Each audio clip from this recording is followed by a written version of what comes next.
la religion donne des principes que la religion souhaite que les musulmans respectent. Inch'Allah, que la religion respecte. Et auditeurs, nous sommes toujours dans l'émission Islam et Société. Le thème de ce jour, c'est culture islamique. Culture islamique, nous nous trouvons dans l'alimentation. Après l'habitation, alimentation. Quel est l'aliment recommandé vraiment en islam? Heureusement pour nous, Question très large. oui, très large. Heureusement pour nous, l'islam ne nous a pas dit mangez ceci. Le Coran dit buvez, mangez, ne gaspillez pas. Donc c'est vraiment une ouverture. Le Coran également amène des restrictions en disant ne mangez pas un animal qu'on a assommé, ne mangez pas du sang, ne mangez pas, etc. Donc la règle ici, c'est qu'en matière d'alimentation, tout ce que nous pouvons manger est licite, sauf ce qui a été explicitement interdit. Le principe, c'est buvez, mangez.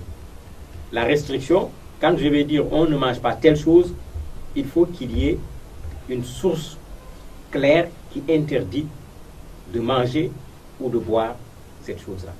Donc on ne peut pas dire à un musulman non, vous devez manger ceci, non, vous devez manger cela. Ce qu'on peut lui dire, c'est tu ne peux pas manger ceci, tu ne peux pas manger cela. En dehors de cela, qu'est-ce que tu vas manger? C'est à toi de l'organiser. Alors que manger touche à cet aspect culturel. Si vous regardez les restaurants en marchand, quand on dit spécialité africaine, qu'est-ce que ça signifie? Ça signifie que les Africains ont une façon de cuisiner, les Africains ont une façon de manger. Tu pars vers un autre restaurant, on dit spécialité chinoise, européenne. On a même de plus en plus des restaurants indiens. C'est-à-dire chacun dans sa propre culture a ce qu'il mange, chacun dans sa propre culture a sa façon de manger. On a un exemple intéressant dans la vie du prophète sallallahu alayhi wa sallam. Une fois, alors que le prophète sallallahu alayhi wa sallam était dans la maison de notre mère Maïmouna, il était là-bas avec Khalid ibn Walid, que Dieu soit satisfait de lui. Ils étaient ensemble, on a servi un plat. Et l'épouse du prophète sallallahu alayhi wa sallam a dit attention, il faut préciser au prophète sallallahu alayhi wa sallam ce qu'il y a dans ce plat, parce que lui, il ne le mange pas. Qu'est-ce qu'il y avait dans le plat? C'est un lézard qu'on a grillé. Le prophète sallallahu alayhi wa sallam n'a pas mangé. Khalid lui a dit est-ce que c'est illicite? C'est-à-dire est-ce que tu ne manges pas parce que tu es prophète et que la religion l'interdit? Il lui dit non, lui dans leur culture, les gens n'aiment pas manger le lézard. Khalid a pris, il a mangé le lézard et le prophète sallallahu alayhi wa sallam ne lui a pas interdit. Et dans nos pays, et parfois entre nos pays, on voit exactement la même chose. Quand la pluie passe, vous avez des insectes qui volent, qui tombent, qu'on appelle les éphémères. Là. Oui. Mais vous avez des cultures où on prend, on cuit, on mange. C'est riche même en protéines, il faut le dire au passage. Si tu veux me faire manger ça, moi, mais ça va être un problème. Parce que dans ma culture, on ne mange pas des insectes. Mais, je n'ai pas le droit de te dire tu ne vas pas le manger en tant que musulman. C'est moi, je ne le mange pas. Je suis musulman, mais ce n'est pas l'islam qui l'a interdit. Donc, tu laisses la personne, dans sa propre culture, manger ce que les gens mangent dans sa culture, tant qu'il n'y a pas un texte de la religion qui vient dire que telle chose, la religion l'a rendu haram. Donc, le musulman, quelle que soit sa culture, ne peut pas manger cette chose-là. Bien. Et c'est un repas, quelquefois, quand bien même ce n'est pas interdit, même mal à l'aise. C'est-à-dire, ça dégrade un peu l'état de la personne. Oui. Est-ce que ce type de repas-là, on peut continuer par le manger? Non, pas du tout. Le musulman, je ne sais pas comment il faut le dire, le musulman doit avoir un régime alimentaire contrôlé. Aussi bien en quantité qu'en qualité. Le prophète a dit, sallallahu alayhi wa sallam, le plus mauvais sac que l'être humain remplit, c'est son ventre. Le plus mauvais sac que l'être humain remplit, c'est son ventre. Je taquine toujours en disant que on respecte beaucoup parmi les sunnas du prophète sallallahu alayhi wa sallam, mais cette sunna-là, nous avons souvent des problèmes avec. Le prophète dit également, sallallahu alayhi wa sallam, Salam. le musulman ne mange que quand il a faim. Et quand il mange, il ne mange jamais jusqu'à être totalement rassasié. Mais ces règles-là, c'est ça que la médecine nous enseigne aujourd'hui.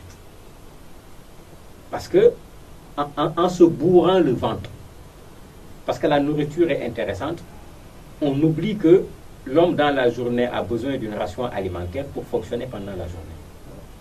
Quand tu mets de l'excès par rapport à cette ration alimentaire, tu crées des problèmes à ton propre organisme parce que tu lui donnes des calories que l'organisme ne va pas réutiliser. Qu'est-ce que l'organisme va faire? L'organisme va stocker cette énergie. Et ce stockage d'énergie en excès est une source de maladie pour la personne. Donc ne pas manger en trop grande quantité, mais ça permet à quelqu'un d'être en très bonne santé. Quand on mange également, la religion tient à ce que l'on mange quelque chose qui est sain. Parce que c'est un principe élémentaire dans notre religion. Élémentaire. Mais de plus en plus, nous aujourd'hui, on mange avec les yeux. C'est ça le problème. On voit le poulet bien dodu, tout gros, on veut manger intégralement le poulet. Ça ne se fait pas. Tu prends une cuisse du poulet, tu ajoutes de la salade, tu ajoutes de la pomme de terre, tu ajoutes des oignons, je ne sais pas quoi. C'est quand tu mangeras ça. Ton ventre ne sera pas bourré. Et du point de vue alimentaire, tu auras donné à ton corps tout ce dont le corps a besoin pour fonctionner. Équilibré.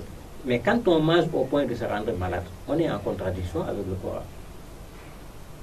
Le Coran nous dit, ne vous jetez pas vous-même vers ce qui va constituer votre perte. Quand on interprète ce verset, mais l'alimentation en fait partie. Aujourd'hui, les médecins ont démontré de façon très claire, une bonne partie de nos maladies aujourd'hui ont une relation avec notre alimentation. Très grasse, très salée, très sucrée, très carnée.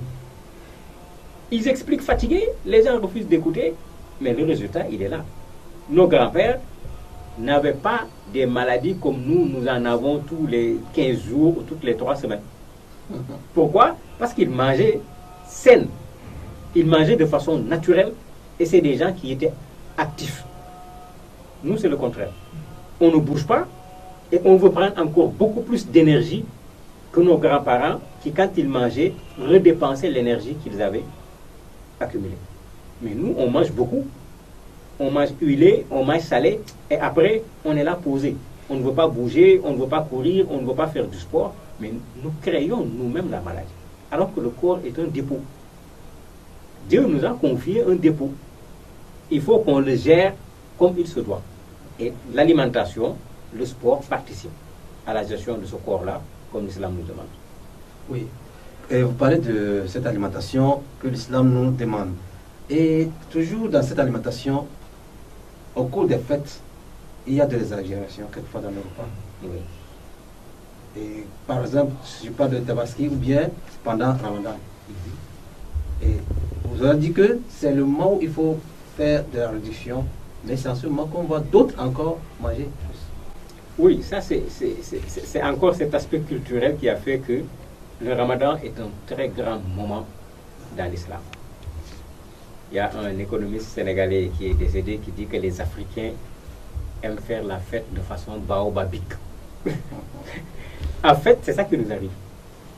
Pendant le mois de Ramadan, le prophète sallallahu alayhi wa sallam a effectivement enseigné, puisque les gens jeûnent, d'être encore beaucoup plus regardants sur le régime alimentaire dont on parlait tout de suite.